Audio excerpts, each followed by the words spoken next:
Dear friends, today we are going to share with you a true and heartbreaking story, which after hearing will shake the ground beneath your feet and will force you to think, can something like this really happen?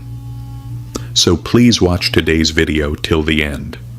Do give a like to the video, and if you're new to our channel, subscribe. So let's begin. A widow mother had 3 young daughters who were not yet married. Suddenly they became pregnant. They didn't go out much, nor did they interact much with anyone. So the question is, who was the person that committed such a heinous act with those 3 girls? Was it their own father, or a stepbrother? Or was it a step-uncle, maternal uncle, brother-in-law, or some other close relative, someone they trusted, someone they never expected anything like this from? This incident shocked the entire village. Even the walls of the house trembled when the truth came out in front of everyone. So, without wasting any more time, let's hear that shameful story, which proves that not all wild beasts roam outside. Some hide among us wearing the mask of innocence, a face that seems the most trustworthy. This is the story of a sorrowful, hard-working, and poor widow whose name was Bibi Halima. Her husband had passed away many years ago, and she had a son from her first husband, who stayed with his mother even after her second marriage. Later, Bibi Halima got married again. From that husband, she had 6 daughters. They were very beautiful, shy, and modest. Her second husband also didn't live for long. Halima became a widow again, but she left no stone unturned in raising her daughters. She lived in a small hut with her 6 daughters. She used to work all day long, washing dishes at people's homes, washing clothes. And the small amount of food and money she earned through hard work was all they had to survive on. Her son from her first husband, Kamrul, was older in age, and he lived in the house from the beginning. Though Kamrul was Bibi Halima's son from her first husband, her other 6 daughters considered Kamrul as their own brother. Everything was going well when suddenly a storm came that left Halima completely devastated. One day, Halima's eldest daughter fell seriously ill. She became very weak, started feeling dizzy. At first, no one understood what had happened to her. Then, when the condition gradually worsened, she was taken to a hospital in the city. The doctor checked and said, "Your daughter is pregnant." As soon as she heard that, it was like Halima's world turned upside down. She was shocked. Her daughters were still unmarried. They were very well-mannered, decent, and modest. Then how did this happen? Who did it? When did it happen? And why did it happen? Halima was traumatized at first. She scolded her daughter a lot. She said many things.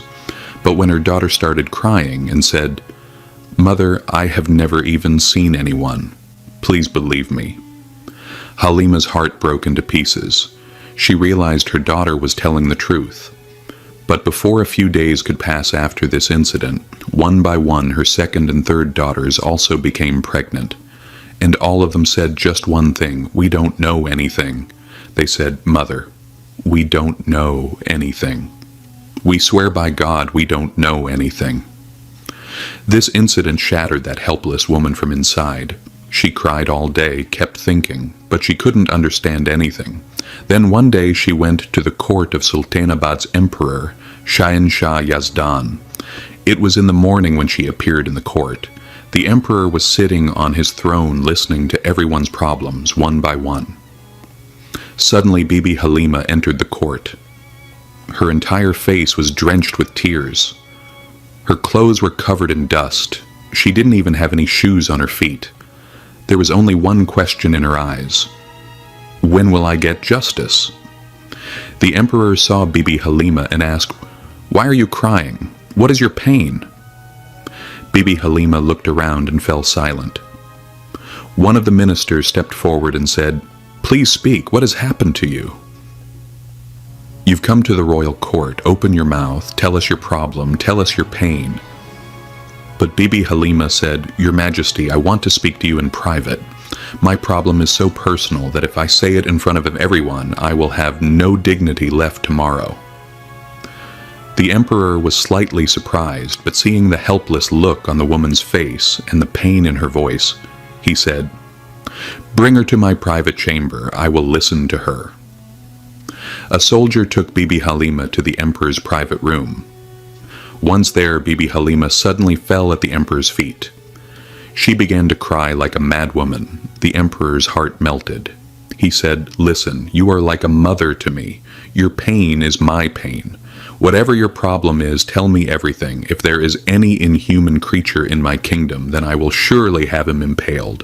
Then Bibi Halima began to speak to Emperor Alim with a voice full of sorrow. "Your Majesty, I am a widow. My first husband died many years ago. I have a son from that husband who still lives with us. Then I got married again, and from that husband I had 6 daughters. But with the cruelty of time, that husband also didn't live long, and I became a widow again. The responsibility of 6 children fell upon my shoulders. Your Majesty, I work all day in people's houses, cleaning, washing their dishes, washing their clothes. Whatever leftover food they give me, I feed that to my children and keep them alive. My daughters are very well mannered, modest and covered. They never go outside alone. Their heads are always covered and their eyes are always lowered. This is how life was going. One day suddenly my eldest daughter fell ill. She became very weak, kept fainting and vomiting. I took her to a doctor in the city. The doctor checked and said, "Your daughter is pregnant." As soon as I heard that, the ground slipped from under my feet. My daughter isn't even married yet. How could I accept this news calmly? I got very angry. After bringing her home in a fit of rage, I scolded her a lot, beat her, slapped her, and asked, "Who did this to you? Whose child is this?" But my daughter kept crying and fell at my feet, saying, "Mother, I don't know. I swear by Allah, I have never spoken to anyone. I've never even looked at anyone.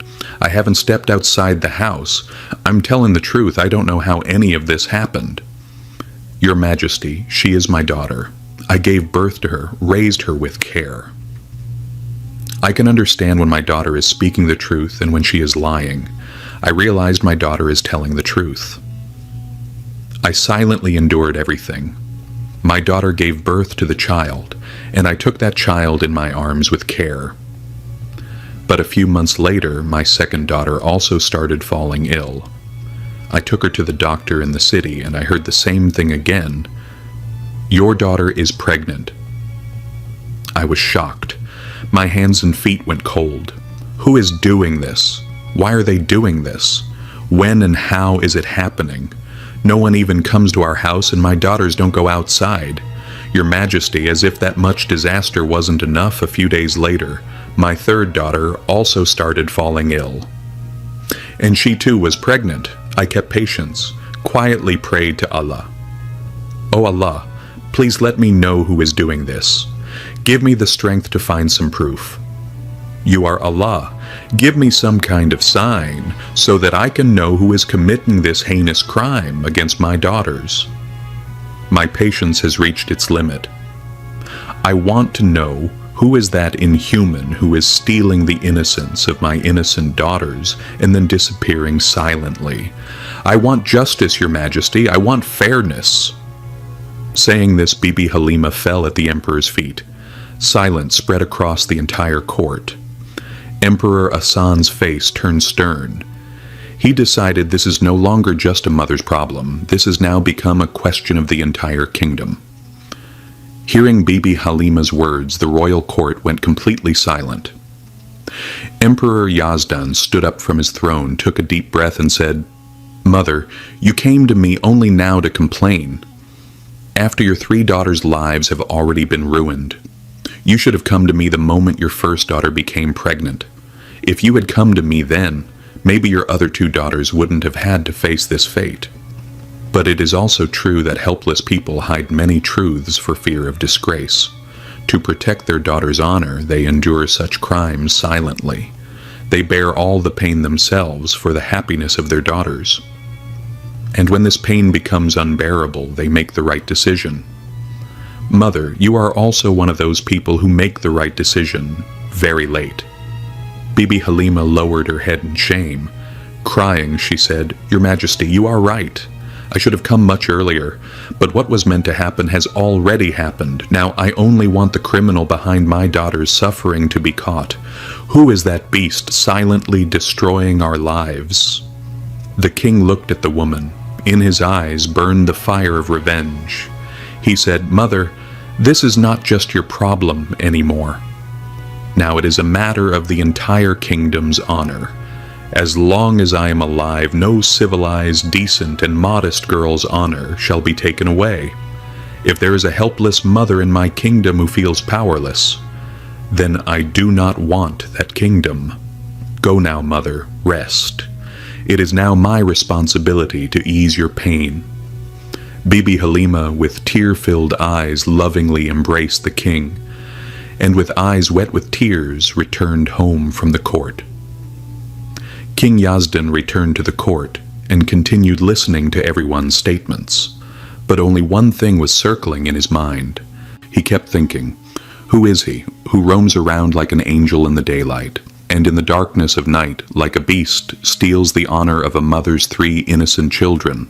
After court was dismissed, the king went to his room and called his minister. The minister, seeing a strange shadow of mystery on the king's face, asked, Your Majesty, what is it that is destroying you from within? The king replied in a voice full of sorrow, Minister, there is such a beast in my kingdom, who has committed such a heinous crime that even the wild animals of the forest would bow their heads in shame upon hearing it. He has played with the honor of 3 daughters of a helpless mother. That helpless mother came crying to my court today. Is this the law of nature now, that only the powerful will commit injustice against the helpless? The minister said, This is indeed a grave crime, Your Majesty. Tell me, what should we do now? The king replied, I want to know, who is this person? When does he come? How did he enter the house and destroy the life of a helpless woman? We must unmask him. The minister began to think. Then, slowly stepping forward, he said, Your Majesty, even the walls have ears. I do have an idea, but I cannot say it in front of everyone. The king bowed his head and said, Come to me and tell me quickly. The minister stepped forward and whispered something into the king's ear. An idea that would not only help catch the criminal, but also catch him red-handed in the act. The king ordered, Go. Execute your plan immediately. That very night the minister arrived at Bibi Halima's house with a dog. When Bibi Halima heard a knock at the door, she opened it and said, Minister, you here?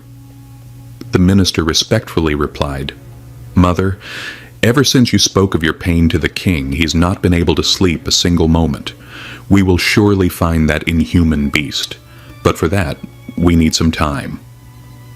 Seeing the dog in the minister's hand, Bibi Halima asked in surprise, Minister, why have you brought a dog? What will you do with a dog? The minister replied softly but cautiously, Mother, first take me inside the house. Then I will explain everything. Halima opened the door. The minister entered the house and said, Tonight, through this dog, we will unmask that criminal. You all just have to stay silent. Not a single sound must be made. You will have to act as if you know nothing. If our plan works, we will surely catch that criminal. Saying this, the minister tied the dog outside the house at such a spot where someone could jump down. He said, No one will scream tonight. Just stay quiet and watch everything. We have tied the dog outside because the moment that person enters the house, the dog will start barking, and our soldiers will begin their work immediately. The minister ordered 2 guards to patrol around the house. Then he comforted Bibi Halima and her 3 daughters and left the place. He went straight to the king and said everything. The king asked the minister, Were you able to do the job properly? Have you tied the dog in the right place? The minister, lowering his head, replied, Yes, Your Majesty, I did everything exactly as you instructed. If that inhuman beast comes to their house tonight as well, he will not return alive." The king said, "Listen, minister, I will not be able to sleep until I punish that monster properly. A helpless woman is suffering so much with her 3 daughters. I cannot accept that. I cannot tolerate injustice toward any helpless person." Slowly night passed by. Silence fell upon the entire village. In the moonlight, silence and fear prevailed. Then, at midnight, a shadow was seen on the roof of Bibi Halima's house. A man jumped down from the roof and landed with one leap. But immediately, the dog saw the man and started barking. The dog barked so loudly that Halima and her daughters woke up. Even the guards posted nearby woke up. Bibi Halima held her daughters close and sat silently. She thought, "Has the beast arrived?" Halima's heartbeat began to rise. The guards rushed into the house. That masked man was trying to escape. The guards grabbed him tightly. His hands and legs were tied, and he was thrown to the ground. His face was covered with a black cloth. He tried to hide his identity.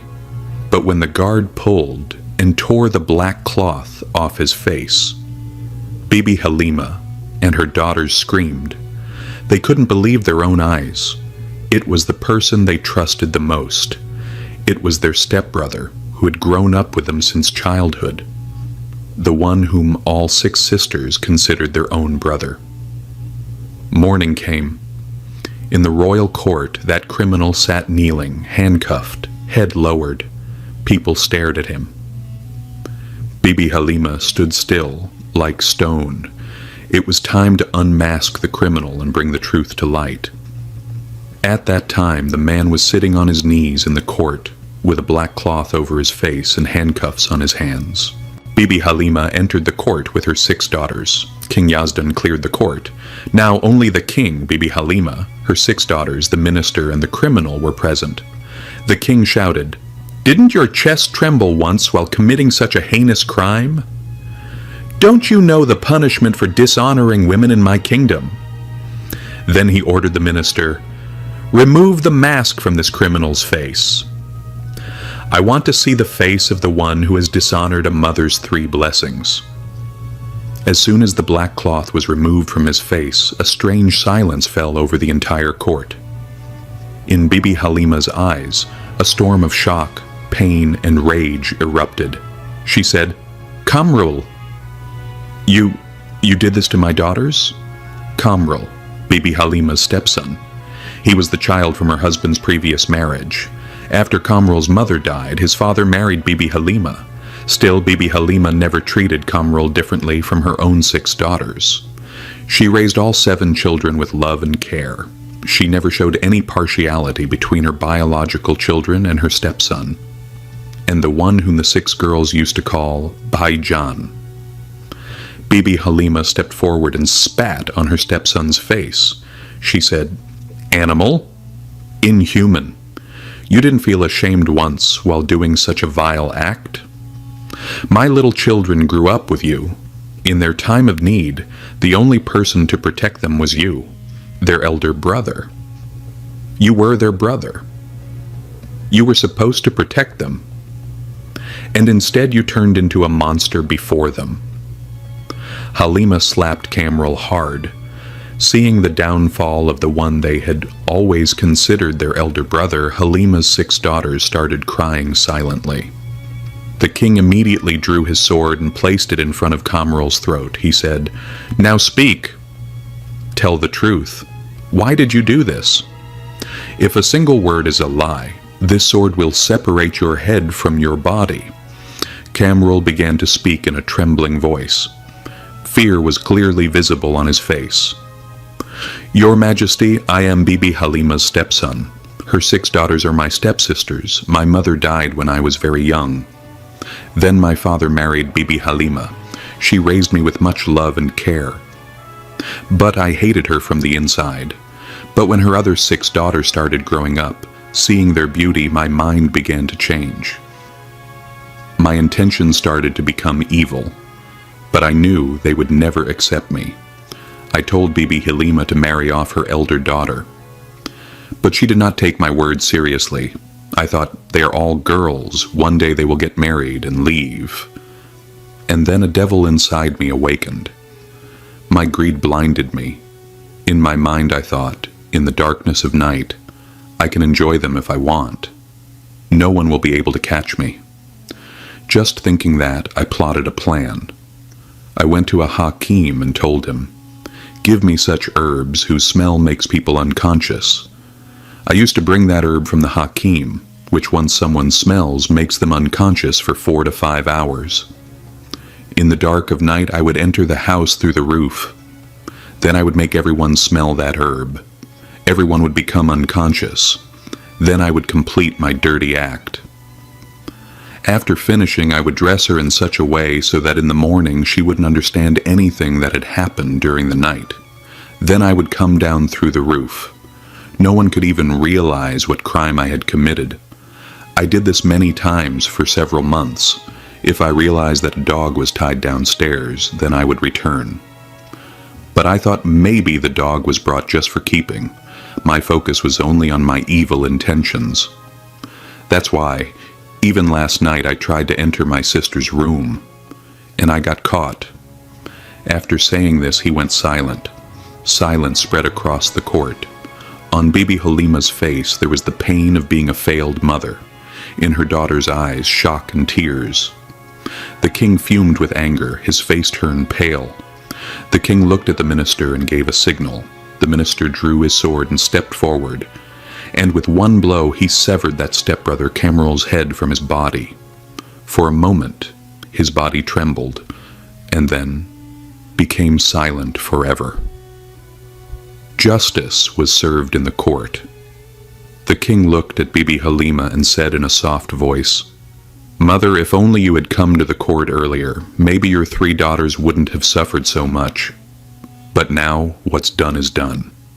I promise I will give your 3 daughters their rightful place, the place they deserve." Then the king chose 3 young men from his court, who were honest, wealthy, and righteous, and got them married to Bibi Halima's 3 daughters. Shoes, gold, silver, wealth, all were given. Bibi Halima fell at the king's feet and started crying. And she kept thanking the king again and again. The king Salamath said, "When your other 3 daughters become of marriageable age, then let me know. I will find good grooms for them.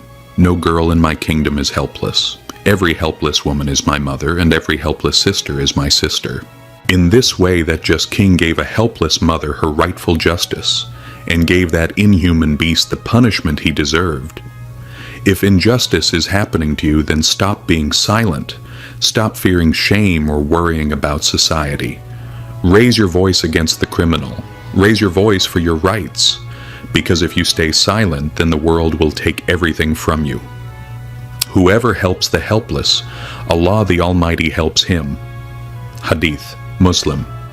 The best among you is the one who is best to his family, and I am the best among you to my family.